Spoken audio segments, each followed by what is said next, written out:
Hello friends, welcome to my channel e learning. દોસ્તો, આજે ઇંગ્લિશમાં વોકેબ્યુલરી ઉપર આપણે વિડીયો જોવાના છીએ. ઇંગ્લિશમાં કેટલાક શબ્દો એવા હોય છે જે બહુ જ કન્ફ્યુઝન કરે છે. એમાં કેટલાક શબ્દો છે જે આપણે જોવાના છીએ, અને એ કેટલાક શબ્દો છે principal versus principle, accept versus except, assure versus insure, compliment versus complement, advice versus advise, quite versus quiet, dessert versus desert, peace versus piece, beside versus besides. આ બધા શબ્દો એવા છે કે જેમાં સ્પેલિંગમાં બહુ નાનો અમથો ફરક હોય પણ એનો અર્થ બદલાઈ જાય છે. દોસ્તો, આજે આપણે કેટલાક આવા શબ્દો છે એનો ઉપયોગ ક્યાં થાય છે અને શું તફાવત છે એ આપણે જોવાના છીએ. સો લેટ્સ લર્ન મોર.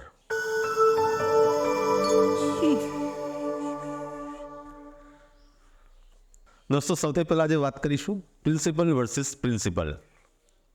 શબ્દ ઘણી વખત સાંભળ્યો હશે પણ આમાં બંને વચ્ચે તફાવત છે.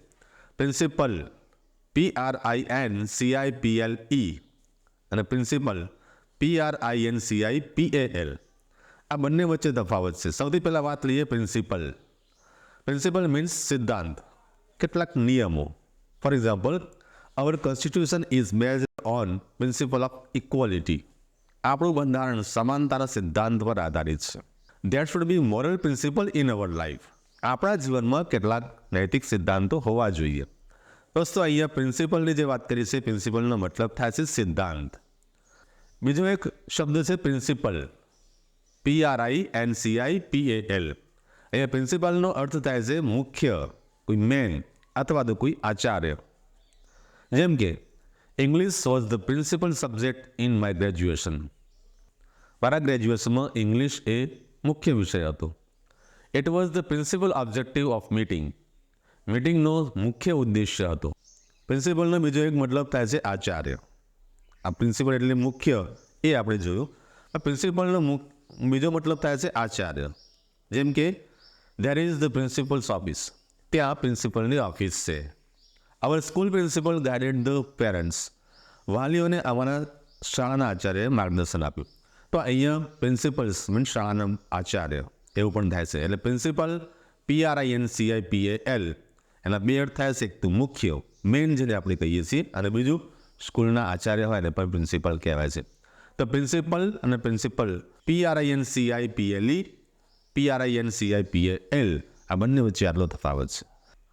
દોસ્તો, બીજા બે શબ્દો છે જે બહુ જ કન્ફ્યુઝન કરે છે, અને એ છે એક્સેપ્ટ અને એક્સેપ્ટ. ACCEPT એક્સેપ્ટ અને EXEPT એક્સેપ્ટ. સૌથી પહેલાં વાત લઈએ આપણે એક્સેપ્ટ, ACCEPT. એક્સેપ્ટનો મતલબ થાય છે સ્વીકાર કરવો, કોઈ બાબતને મંજૂર કરવી. For example, he accepted my invitation. તેને મારા આમંત્રણનો સ્વીકાર કર્યો. બીજું એક્ઝામ્પલ છે the committee accepted his proposal. કમિટીએ એની દરખાસ્તનો સ્વીકાર કર્યો. બીજો શબ્દ છે EXCEPT. એક્સેપ્ટનો મતલબ થાય છે સિવાય. જેમ કે they work every day except Sunday. રવિવાર સિવાય તે દરરોજ કામ કરે છે. I like all fruits except apple. સફરજન સિવાય મને બધા જ ફ્રૂટ્સ છે એ ગમે છે. તો અહીંયા એક્સેપ્ટનો મતલબ થાય છે સિવાય. તો એક્સેપ્ટ અને એક્સેપ્ટ આ બંને વચ્ચે બેઝિક તફાવત છે. એક્સેપ્ટનો મતલબ થાય છે સ્વીકારવું અથવા તો મંજૂરી આપવી. એક્સેપ્ટનો મતલબ થાય છે સિવાય કે. આગળ બીજો એક શબ્દ છે એશ્યોર અને એન્શ્યોર.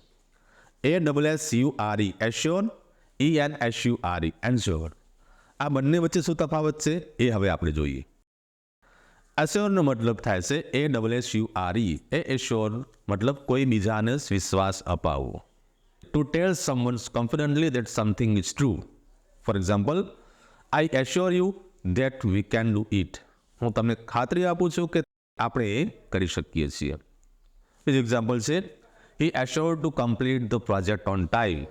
એને પ્રોજેક્ટ સમયસર પૂર્ણ કરવામાં મને ખાતરી આપી. બીજો શબ્દ છે એના જેવો જ, સ્પેલિંગની શરૂઆત થાય છે થી, એન્શ્યોર. ઇન્શ્યોરનો મતલબ થાય છે to make sure or certain. કોઈ બાબતને પાક્કી કરવી અથવા તો ખાતરી કરવી. For example, ensure the safety before driving. Driving કર્યા પહેલાં તમારી સેફ્ટીની ખાતરી કરી લો. The customer should ensure the price of the product. ગ્રાહકે વસ્તુની કિંમતની ખાતરી કરવી.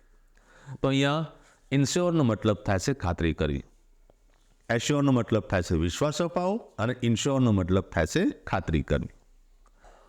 દોસ્તો વાત લઈએ કોમ્પ્લિમેન્ટ વર્સિસ કોમ્પ્લિમેન્ટ. COMPLIMENT.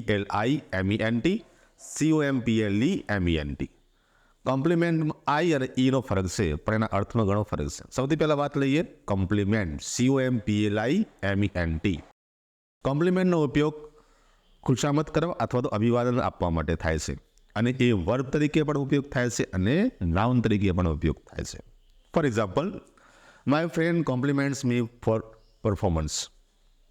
મારા મિત્રએ મને મારા કામ માટે મને અભિવાદન આપ્યા અથવા તો મારા વખાણ કર્યા. અહીંયા કોમ્પ્લિમેન્ટ્સ એ ક્રિયાપદ તરીકે ઉપયોગ થયો છે. બીજું એક્ઝામ્પલ છે, I received compliments for my new car. મને મારી નવી કાર માટે શુભેચ્છાઓ મળી. અહીંયા કોમ્પ્લિમેન્ટ્સ એ નામ તરીકે ઉપયોગ થયો છે. હવે COMPLEMENTની વાત કરીએ, એટલે કે કોમ્પ્લિમેન્ટ, જેમાં આઈ નહીં પણ હવે વચ્ચે ઈ આવે છે. ઇટ મીન્સ કોઈ વસ્તુ પૂર્ણ કરવી અથવા તો પરફેક્ટ કરવી, સંપૂર્ણ બનાવવી. કોઈ અધૂરી વસ્તુ હોય તો એને પૂર્ણ બનાવવી. Four example, the necklace compliments your dress. એટલે કે નેકલેસ તમારા ડ્રેસિંગને પૂર્ણ બનાવે છે. તો મેક્સ પરફેક્ટ, અહીંયા પરફેક્ટ બનાવે છે. નાઉન તરીકે પણ ઉપયોગ થાય કોમ્પ્લિમેન્ટનો. For example, biscuit is the best complement for tree. તો અહીંયા કોમ્પ્લિમેન્ટ એ નાઉન તરીકે ઉપયોગ થયું છે. દોસ્તો બીજો એક શબ્દ આવે છે advice versus advice. ADVICE, ADVISE. આ બંને વચ્ચે શું ફરક છે આપણે જોવાના છે દોસ્તો. ADVICE એડવાઇસ એ નામ તરીકે ઉપયોગ થાય છે, જ્યારે ADVISE એડવાઇસ એ ક્રિયાપદ તરીકે ઉપયોગ થાય છે.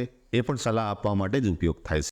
For example, it is best two gate legal advice from your lawyer.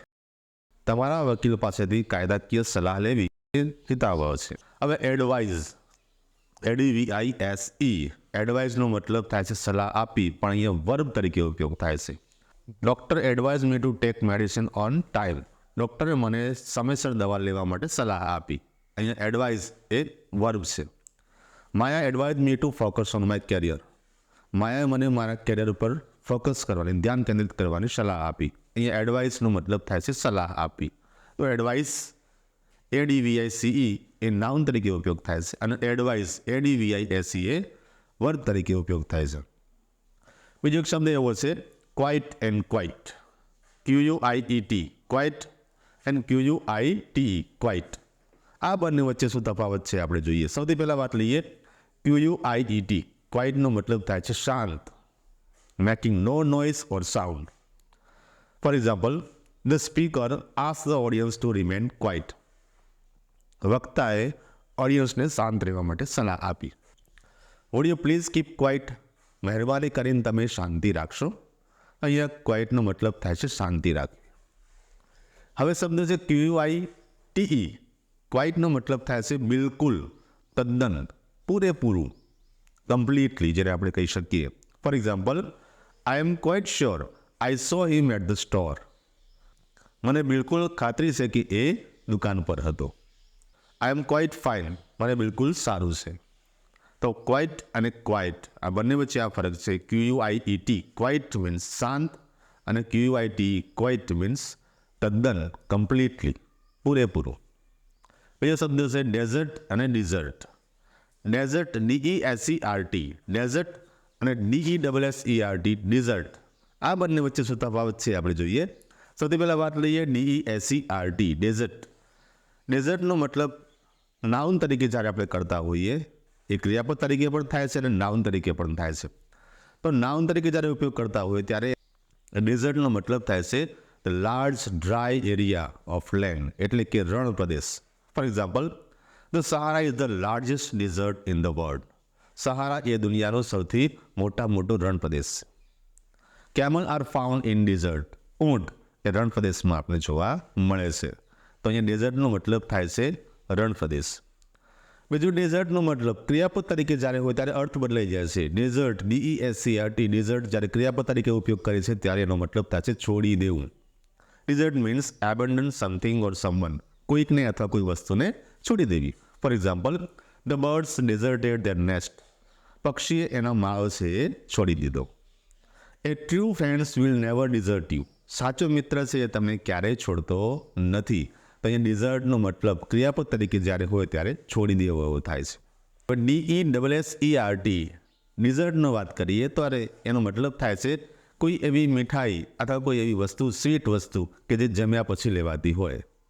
એટલે કે usually it is taken at the last course of meal. જમ્યા પછી લેવાતી કોઈ મીઠાઈ હોય ને આપણે ડિઝર્ટ કહીએ છીએ. For example, she likes ice cream in dessert. ડિઝર્ટમાં એને આઈસ્ક્રીમ ગમે છે. The restaurant offered many dessert. Restaurant ઘણી બધી ડિઝર્ટ્સ, ઘણી બધી મીઠાઈ જમ્યા પછી આપણે ઓફર કરે છે. તો અહીંયા ડિઝર્ટનો મતલબ થાય છે મીઠાઈ. તો ડિઝર્ટ DESCERT અને DESSERT વચ્ચે શું તફાવત છે દોસ્તો, તમને ખ્યાલ આવ્યો હશે. દોસ્તો હવે વાત લઈએ PIECE piece and PEACE peace. આ બંને વચ્ચે શું તફાવત છે? સૌથી પહેલાં વાત કરીએ PIECE. પીસનો મતલબ થાય છે ટુકડો. For example, give me piece of cake. મને કેકનો નાનો ટુકડો આપો. See give me a piece of chocolate. એને મને ચોકલેટનો નાનો ટુકડો આપ્યો, નાનો ભાગ આપ્યો. તો પીસનો મતલબ થાય છે ટુકડો. હવે PEACE પીસનો મતલબ થાય છે શાંતિ. For example, I want peace. મને શાંતિની જરૂર છે. Let me work in peace. મને શાંતિથી કામ કરવા દો. એટલે કે શાંતિપૂર્ણ માહોલમાં મને કામ કરવા દો. તો PIECE પીસ એટલે ટુકડો અને PEACE પીસ એટલે કે શાંતિ.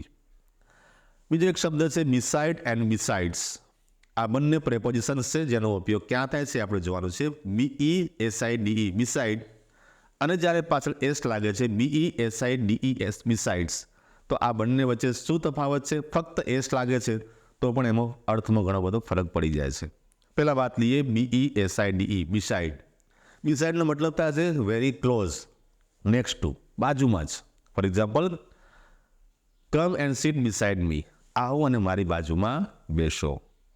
The coffee shop is beside restaurant. Coffee shop એ રેસ્ટોરન્ટની બિલકુલ બાજુમાં છે. તો બિસાઇડનો મતલબ થાય છે બિલકુલ બાજુમાં. હવે વાત લઈએ BESIDES બિસાઇડ્સ. બિસાઇડ્સનો મતલબ થાય છે ઉપરાંત, વિશેષમાં, વધારામાં, in addition to. For example, beside milk I want biscuits. એટલે દૂધ ઉપરાંત હું બિસ્કિટ લઈશ. He reads English beside science. Science ઉપરાંત એ ઇંગ્લિશ પણ વાંચે છે, એટલે વધારામાં એ ઇંગ્લિશ વાંચે છે. તો અહીંયા બિસાઇડ્સનો મતલબ થાય છે વધારામાં. તમને ખ્યાલ આવી ગયો છે દોસ્તો કે આવા કેટલાક શબ્દો છે કે જેમાં સ્પેલિંગમાં ફક્ત નાનો અમથો ફરક હોય, એના અર્થમાં ઘણો મોટો ફરક હોય છે. Thank you. વિડીયો લાઇક કરજો, શેર કરજો અને સબસ્ક્રાઈબ કરજો, જેથી કરીને નવા વિડીયો આવેલા તરત નોટિફિકેશન તમને મળે. Thank you.